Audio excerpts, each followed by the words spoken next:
Tips útiles Android. WhatsApp en HD.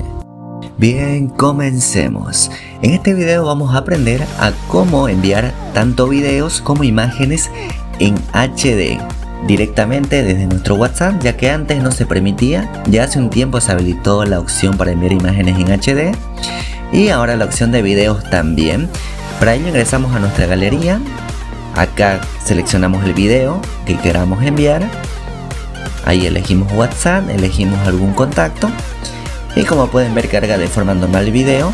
Ahora con la diferencia que en la parte superior aparece este icono de HD. Vamos a hacer un clic y nos sale esta opción: calidad estándar, que era como lo hacía antes, comprimido, o la calidad HD en este caso, ¿no? 1280 por 720p.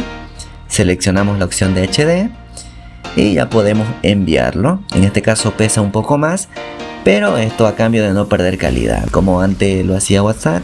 En este caso lo comprimía demasiado y nos llegaba un video de muy baja calidad. Bien, simplemente esto para el tema de video.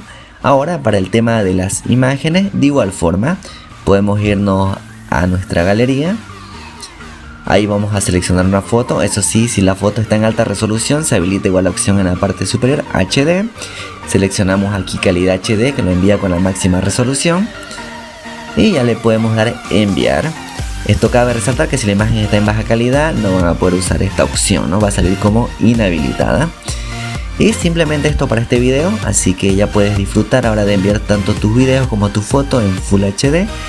Y esto es todo por este video. Adiós.